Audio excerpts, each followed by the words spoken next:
Hi, I asked you to ask me some questions and today I'm going to be answering them, so let's get to it. Starting with the first question, what made you choose Bitwig and did you use a different DAW before? At first I wanted to go with Ableton since it's the DAW that almost everyone use. I tried it and got really confused and frustrated. It was back when I was too into the FL stuff. Therefore, I uninstalled Ableton Live and never tried it ever again. I've heard about Bitwig a long time ago but never actually checked it. But after years and years of using FL, and I'm gonna be honest, it is true that its non-linearity is the thing that makes it unique and cool, but when the project gets like big, it can be frustrating looking for certain things, and also the mixer in certain limitation. That's a big oof for me. The more I grew up making music, the more I become a fan of organizing my stuff simply because it looks pretty, especially in FL, and also it's easy to look for things. That's when I gave Bitwig a try. And I must say, aside from the unlimited tracks, I really like the experimental tools it has and how easy it is to just modulate things. And also, hey, it works natively on Linux, which is the OS I'm using, so that's a big plus. Overall, it is a good DAW for more experimental stuff, which I'm more into nowadays.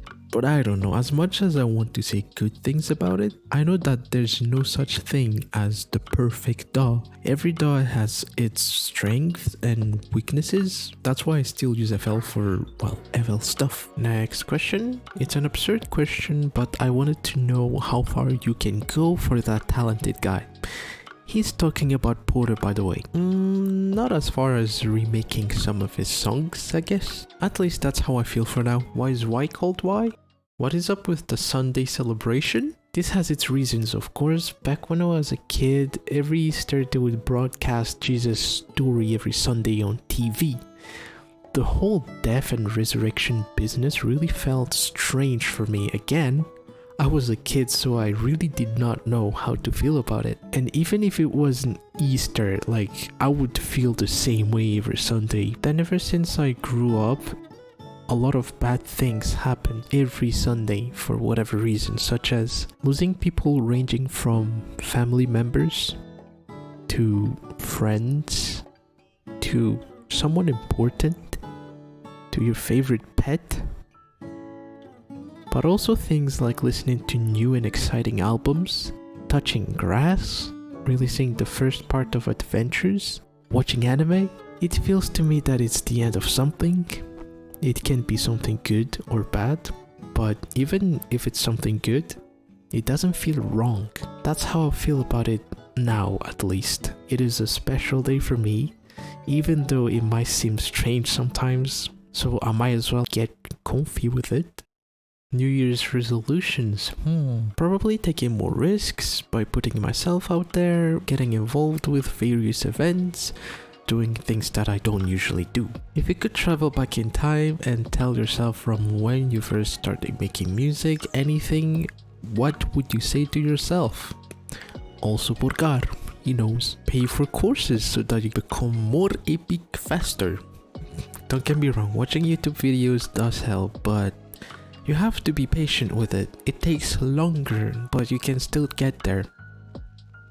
Cool granulizer tips. Literally modulate every knobs and make certain knobs be modulated with the same modulation source for more coherency. Granulizing effects are just one of those effects that whatever you do to it, it will always sound cool and interesting. So yeah, just go wild. Top 3 producer you want to work with? You really got me thinking there. But to be honest, there isn't any. I just like to watch people work and get inspired by them. But I actually haven't thought about working with them. Do you play drums? I used to play drums when I was, I think, 15. Back when I was in high school, I had a friend that plays the guitar. We had a mutual taste in music. One day he suggested me to go in a studio to perform. Well, since we haven't written our own songs, we did a few covers of our favorites, such as Afterlife by Avenged Sevenfold, Toxicity by System of a Down, classic, Numb by Linkin Park, Jet Lag by Simple Plan and Natasha Bendingfield. I don't know if I'm pronouncing that right. And well, yeah, songs like these. And I was doing surprisingly well considering the fact that I do not own an actual drum at home. Yes, I practiced with pillows and hats as rides, but I guess I got the basics down, so I was able to do decent. But yeah, those were the days. Although I must say, after watching shows like TOavn and BOCCHI the Rock, man, I really wanna get back into it. Hello and Happy New Year, by the way. Happy New Year to you too. What inspired you to make music for the first time, and what inspires you now? At first, and I did say that in my previous Q&A, I think, but it was Skrillex's songs, or just old dubstep in general, especially that specific song, Alive by Krewella. Again, I don't know if I'm pronouncing that right, but Alive by Krewella Ennui remix. This song, oh my god, you can't imagine how I absolutely loved that song. The piano, the chord progression, the basses, the drum pattern at the break and the second drop. This is the song that shifted my liking towards more melodic genres. If it wasn't for this, I would have made stuff like Tear Out or stuff like that. Not to say that it's bad, this is also the reason why I use a lot of piano in my songs and not because of Porter. Mind you, that was my first reaction, having almost no experience in music production whatsoever. Now everything inspires me, from every artist around me to things like anime or just, well, anything really.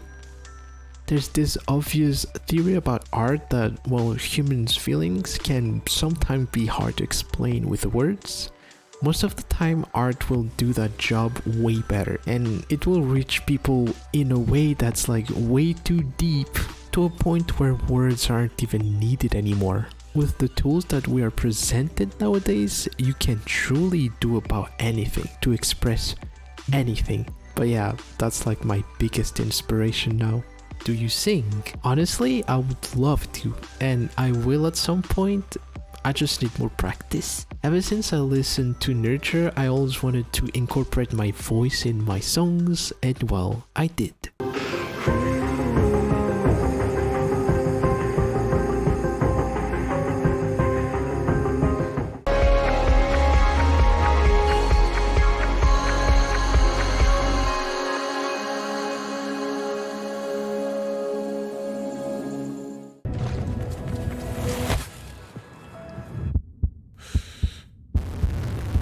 But yeah, I'll think about it. I'll think really hard about it. What games do you like? I like playing Tekken. I still remember my very first tournament. I thought I was good by giving my friends a hard time, but it was different in that tournament.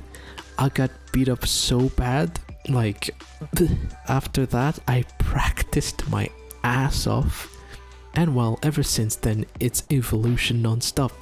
I was also able to meet incredible players that clearly knows a lot about the game than I do. I'm just so grateful to be part of such a fun community. Well, at the end of the day, you don't play fighting games by yourself. Like, you need a player too, or, you know what I mean. I also like playing Apex Legends. It's just so fun and frustrating at the same time. It's a hard game. My problem is, whenever I do something that I like, I want to be more than decent at it ASAP. That leads to many problems, of course, such as, and the most obvious one, lack of sleep. But I'm trying my best to take care of myself nowadays. It's only going to be a matter of time. I explode if I keep being careless. Please, I want to know how to properly mix a future-based track. That is a very vague question, and let me tell you why. There's no such thing as the perfect way to mix a specific genre. I'm talking about electronic genres, of course, and I'm going to pick an example. Sidechaining. Most people still use the good old sidechain compression method, even though there are much advanced way to make it sound transparent. And I know what you're thinking, the advanced method has to be the best method, right? But you know what? Sidechain compression works just fine. If someone tells you that the method they use is the best, they're just desperate for attention. I'm going to use this very short thing as an example. This is something I made back in 2020, I think.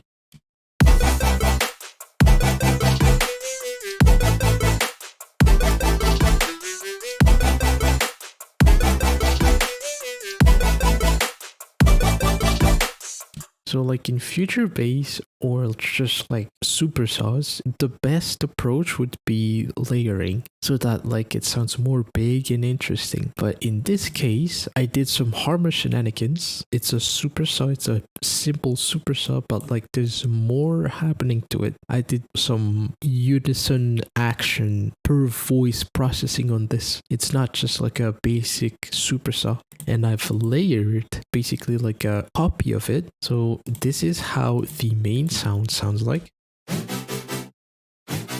Kind of like a lower sounding supersaw, and this is a higher version of that with less voices and more per unison voice action. It doesn't really look like I'm layering a whole bunch, but it's enough. It's like interesting enough to a point where I'm like, okay, that sounds good enough. It doesn't need like any more sound than these two.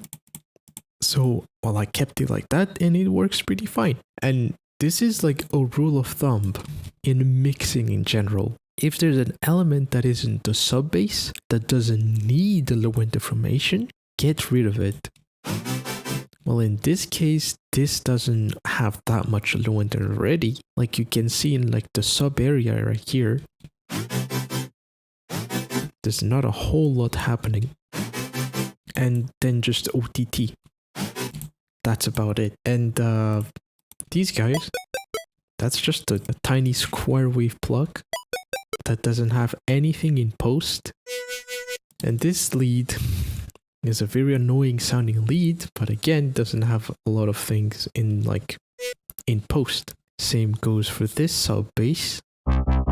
Now it would be smart to like layer mid bass separately from the sub bass, but I didn't do that in here. But you know what? It sounds good. It sounds good. It works nonetheless. And that thing, again, there's only like a volume envelope in here that does the hovering effect. And that's about it. Nothing in post. And just to check, there's nothing down here. I mean, there's a kind of like a thing down here, but like it's not compressed, so it's not really a problem. It sounds good enough. So yeah, basically if you want to make a future bass track sound good, just keep layering things, but don't go crazy too much because it can sound overwhelming really fast if you keep layering things. Just add the necessary elements and yeah, experiment from there. Who's your favorite Eurocamp character? I mean, if you look at my PFP, it should be obvious. But well, let me explain. There's something about very extroverted people that almost feels essential for me. I used to have that kind of friend back in high school and I never felt bored around him. It's like, I don't know, being around them is just fun. The energy they emit is very pleasant and lively. As long as they're not obnoxious and annoying. The best part is when they understand you and they don't feel awkward around you because of how quiet you are. Just good vibes all around. Alright, that is way too much, so there you go.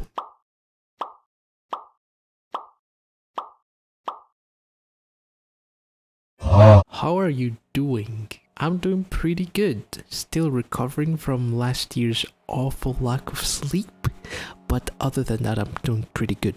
When the time is right. Will you make more complex throw or more tracks like Throwback and Sparkles? For those who don't know, this is Throwback.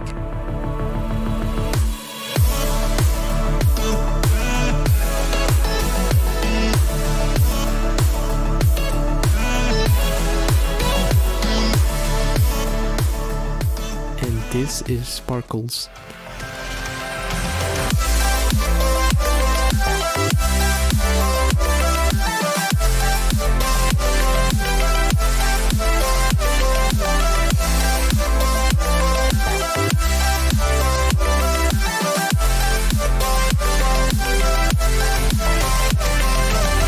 I had to private them on YouTube and delete them everywhere else because they're old and well, I like the ideas, but they're poorly executed. How to make botadika to parkour montage when? I am the least qualified person to teach you how to make botadika, but as far as how I'm hearing people do it, you just do a whole lot of resampling and make the arrangement work. Remember, if you're lost, always do referencing. And about the parkour montage, I don't think it's gonna happen anytime soon. I'm just gonna keep posting clips on my Instagram. How are you so cracked? I'm not that cracked since there's a lot more things to learn, but I guess I kept making trash stuff and actually commit on releasing them, realizing later that the previous stuff that was out to the world was trash, and that makes me wanna genuinely do better. What are the biggest lessons you've learned? Music related, of course. That's quite deep, and since there's too much I can say here, I'm only gonna highlight two of my favorite ones. First would be to never underestimate the basics. It's good to think outside the box every now and then, but it can be seriously challenging to a point where you can't do anything for a long period of time. You can try something new, but when you start with the usual steps you're used to, it's gonna be a lot more liberating and doesn't feel as hard as it might seem. Then from there you can go crazy, and I guarantee you'll end up with a somewhat satisfying result.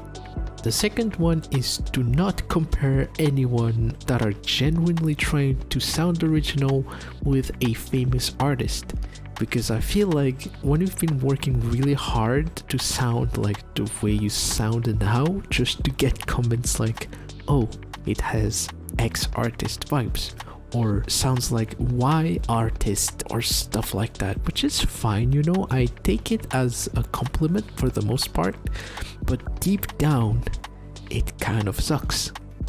Yes, you've been influenced by many artists, and usually the combination of what you like is going to help you find your own sound, and after years of practice, you're going to sound more like you.